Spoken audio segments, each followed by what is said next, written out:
Shoot fly, don't bother me. Hey, what it do, y'all? It's your boy E2 Blue coming back at you again on this hump day. It's hump day. It is. It is the humpiest of the days. Anyway, how y'all doing today? I hope everybody's doing all right on this midweek. 2 more days until we get ready for the weekend, actually, and then get ready for Cowboys football again. Now, if y'all still care about Dallas Cowboys football, because the way this team has been playing, I don't think nobody wants or cares or wants to see this team do anything. Because I'm going to tell you right now, I'm flabbergasted at this point. I'm just like, nah, I'm not going to do that. I'm one for trying to stay optimistic in every situation.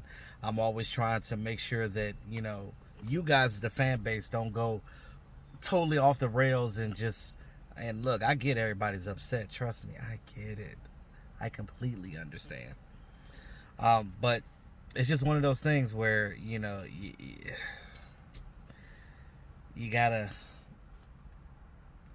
live with it, learn from it, and move on, There's been some speculation about the team. Oh, before I continue the video, I just left the hand center. I had to get a little procedure done. I had to get I had a cyst in my finger. I had to get it cut out. So, yep, there's my little war wound right there. So, yeah, so I'm gonna keep this Band-Aid on it for a little while. It still hurts a little bit, but it's all good. I'm still here. That's all that matters. God blessed me to be here on this earth, and I'm still here. Now, I talked about the last video, Brandon Carr got cut. And I'm like, why the hell would you cut Brandon Carr? Now, it's funny because they played him a total of 21 snaps in the first 4 games of the season. You got a veteran on your team. Now, granted, this coaching staff don't know much about Brandon because they weren't the coaching staff that coached him because that was Garrett and Marinelli and them. He was here before. He was a very productive player for us. In my opinion, he was solid. He wasn't great, but he was definitely solid. He reminded me of Barry Church. Like, they were solid, good players for you. You can count on them to be there every game. They didn't, have injury issues, things of that nature. And then for the most part, they did their job. But it was games this season, I'm like, oh, where's Brandon Carr? It's almost like they just weren't playing him, and I didn't get it. I didn't understand that. So they go ahead and release him, and I'm like, okay, what are they doing? They're releasing these veterans. First it was Clinton Dix, now it's Brandon Carr. And they also got rid of Alex Light, the offensive tackle, too. Even though he was here briefly. And I'm sitting here like, why? And I tried to wrap my head around why they got rid of Carr, why they got rid of Clinton Dix. So, apparently, I don't know if you guys heard, but there's a rumor out, and this rumor was talked about yesterday or whatever. I found out about the rumor right after I did the video yesterday. Apparently, Brandon Carr said something about the defensive scheme and questioned the defensive coordinator, things of that nature. So you release him because of that? And I'm pretty sure that was the same reason why they released Clinton Dix as well, because they questioned the defensive coaches and what they were doing. Now, granted, what happened to freedom of speech?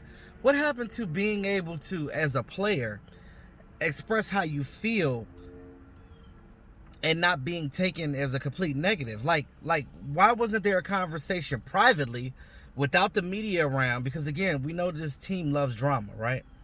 We know that Jerry loves to create that atmosphere, right? To be in the news all the time. But you want to keep stuff like that in-house. Like, we should know about things like that. Because you know what they say about rumors, where there's smoke, there's fire. Now, granted, I don't know for sure if that's what really happened or not, but that's the only thing that makes sense. Brandon Carr ain't do nothing wrong. He's a good veteran player. Why would your team is struggling in the secondary, and you cut veteran help? That doesn't make sense to me. As a fan, that pisses me off because I'm like, so these players are just supposed to keep their mouth shut and not express something? Because again, if they feel somewhere, they're the ones out there playing. So if they feel a certain way about what's being given to them, they're playing. They're the ones playing in the game. That's like me as a technician, right? Somebody trying to tell me about something that I see out in the field and try to tell me I'm wrong, but I'm seeing something different. No, I'm going to express what I feel, and like, if I know a way to correct it and make it better, then why not listen to what I'm saying? Now, I don't know if that's true or not about Brandon and Ha Ha Clinton Dix, but that makes sense. But I'm like, why would you, are you trying to say that they're coercing the young guys to think a certain way because you don't want the young guys, because the young guys ain't going to say nothing because they know they ain't trying to get cut. They're like, well, I'm just going to shut up and just do what I'm asked. But these veterans that's been in the league, they know better. They're like, you know what? This shit ain't working. What are you doing? So, Mike Nolan, right? We know that Mike Nolan doesn't have a great track record from where he's been before. Now, I was excited in the beginning about this coaching staff as a whole. But I've said in earlier videos that, like, I didn't know much about Mike Nolan until I did my research on him. I was always skeptical about what, because when he came in, when we found out that he was a 3-4 guy, and I'm like, wait a minute. We have 4-3 personnel. So if you're going to come in here and try to change to a 3-4 without getting the players, that's not going to work. That's not going to work at all. Your whole scheme is not going to work. And then they say that he's going to do a hybrid 4-3-3-4 look. But now that doesn't affect the secondary. That just affects the front seven. And it really affects Jalen, and I'm explaining why. A lot of people are dogging Jalen. A lot of people are openly dogging a lot of these players that you guys used to praise. The fan base is just like turning on these players. Like, I remember a lot of you guys loving D-Law before when he had his 13 sack season. I recall a lot of you loving Jalen Smith right after he came back from the drop foot issue and coming back and playing good. What happened to that? Just because they're not playing well right now, all of a sudden everybody wants them to leave the team. And I get it. Those two guys specifically are getting paid a certain amount of money and everybody's in their goddamn pockets. I don't understand about this whole being in these players' pockets shit, because what kills me about it is you don't work for the team. It ain't your money. It ain't my money. I don't give a damn what these players are getting paid. Now, I may be a little jealous because I ain't getting that money. I ain't never had no millions in my life, and I probably never will. But I'll never know what that's like. To look at my bank account and be like, I got a whole couple of million in that joint. But I would never know that. But I'm not about to sit here and question no other guy. And I get it. The fan base is mad because they're like, okay, well, you're eating up salary cap, blah, blah. I get it from that standpoint. But who gives a damn what they getting paid? And I get it. Like, you want, if a guy's getting paid a certain amount of money, you want that production to be there. I understand. I'm with you on that. But let's look at it from a different angle. If these guys did better before, and all of a sudden they're not playing now, what is the other caveat to that? Think about it. You got Mike Nolan coming in here bringing a whole new scheme. Not saying that his scheme is bad. It works if he was with 3-4 personnel. We don't have the person. I told you guys in the last video and videos before and on Mark's channel that these guys that we have are not 3-4 scheme guys. They're not 3-4 guys. They didn't run that. They didn't play that when they were in college and when they were in high school. These guys are not that. There's only two guys that can play 3-4 in this system, Alden Smith and Randy Gregory. Speaking of Randy Gregory, he's back at practice this week. He still won't be able to play until the Redskin game. Oh my God, the Washington football team game. When we play week 7, that's when he's allowed to come back. But right now, he's allowed to practice. So he's allowed to be with the team and actually practice with the team. Before this, he was with the strength and conditioning coaches. He was with Brett Brown and all of them. He was working with them, rehabbing, trying to get back into football shape again. from what they say, he's looking pretty good out there, and they're trying to implement him and slide him into the rotation when it's time for him to play for Washington, when against Washington. But like I said, right now, week 5, he's able to come back to practice, and that's a good thing. That at least is the bright spot. Now, back to what I was saying. You got Mike Nolan. He's been in defenses where he's in the times that he had success was when he inherited a great defense. Now you look at him here with the Dallas Cowboys said defense. The players that we have aren't bad. We've seen Anthony Brown. Well, I know he's on IR, so I'm not going to count him right now. You look at like Jordan Lewis. Jordan Lewis looked like he don't know what to do out there. Jordan Lewis never been a guy that didn't know what he was doing on this defense. We always clammed about why Jordan Lewis didn't get more of an opportunity to play. Remember that? Y'all remember that? That was under Marinelli's system. See, because Marinelli's system was a 4-3. Now, the problem with Marinelli's system was the fact that we didn't switch things up on we just kept running the same coverages over and over again. If Marinelli would have switched some things up, it still would have been great for these guys. Now, you look at this defense, it's predicated on being aggressive. It's predicated on not thinking, but just straight reacting. But when you got these guys that didn't have an offseason with Mike Nolan, didn't have a preseason to address rehearsal games to like go over what he wants you to do, you didn't have time for that. Only time they had to implement this is right in game on week 1. They weren't able to even do this in training camp because training camp was all about fundamentals. You're not implementing game plans in preseason. I mean, in training camp. That's what preseason is for. But for you guys that don't understand, that's why I'm trying to explain to you right now. This is the reason why I'm doing this. Now, when you look at that, it's like, okay, well, this is what Mike Nolan's doing. But again, they're a 4-3. He's a 3-4 guy with a bunch of 4-3 personnel. That's really terrible on Jalen because, again, Jalen Smith, and not to make excuses, but again, we know that Leighton Vander Esch was supposed to be the guy that was supposed to play the middle this year. So he wasn't prepared to go to the middle. He was prepared to be the outside linebacker to go sideline to sideline. Our linebacker, okay, so I'm a perfect example. The Packers defense, 3-4 all day. You look at, what's the guy's name? Smith. What is his name? Zadarian Smith, I think his name, Zadarian Smith. He's a pass rusher and an outside linebacker for the Green Bay Packers. And I know they got like 2 Smith guys. I remember when we played them, we called them the Smith brothers. But anyway, those guys are huge. They're like defensive linemen and linebackers. They can play that 3-4 scheme. Jalen is a hybrid type of linebacker. He's like my size. You're not going against You're not going against their offensive linemen. You're gonna get thrown off the line every time trying to be that. You can't do that.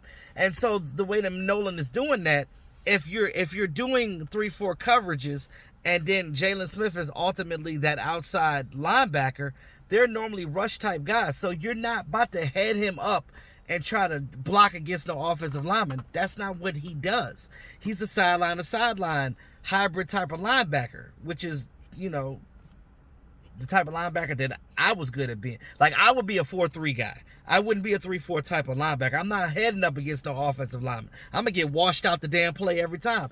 That is what's happening to Jalen Smith. So I wish people would stop saying that Jalen sucks, because y'all know that he was on the goddamn top 100 just last season for his good linebacker play. There's no way that you're all of a sudden good and then all of a sudden you don't forget how to play football. It's the way that the scheme has them playing. It's not that the scheme is so difficult. Now, Nolan does want to do different things in the system. I'm not faulting him for doing different things. I'm faulting Nolan for coming in here thinking that you're going to play these guys as 3-4 guys when they tried to make Everson Griffin and D-Law stand-up guys. They're not 3-4 guys. They don't do that. Everson Griffin has always had his hand in the dirt his whole career. Same thing with D-Law. They're not those type of guys. You got to play these guys to the strength. This is what they said coming in. They were going to fit the schemes around the way the players play. Well, they ain't doing that shit on defense because you see that these players look lost out here. and they're looking lost because of the way the scheme is set up. It's not made for the way that they play. I don't know how many times I gotta say that shit. That's the reason why they're being terrible right now. Like, I know the talking heads are saying one thing. They're talking about the players are playing lackluster. I'm not gonna sit here and tell a grown man that all that.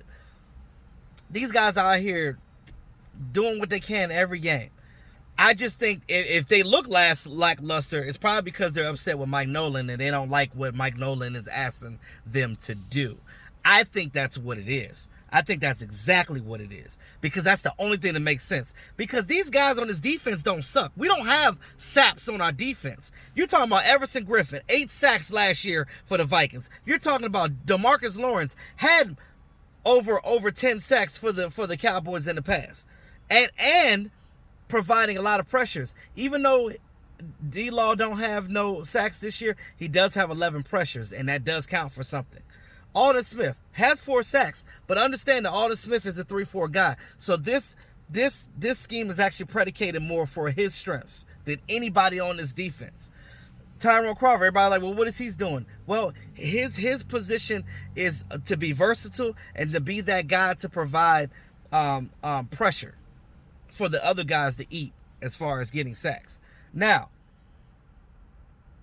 if Mike Nolan just understands that, okay, what you're trying to do, you can't just throw what you normally do with these guys. You're going to have to learn to be a 4-3 guy. I don't even know why they hired him. I guess they hired him because Mike McCarthy, is cool with him or whatever, and I guess they feel like they owe each other something. So I think that's why Mike McCarthy hired him as his defensive coordinator. But I really don't think that Nolan is the greatest guy for the personnel that we have.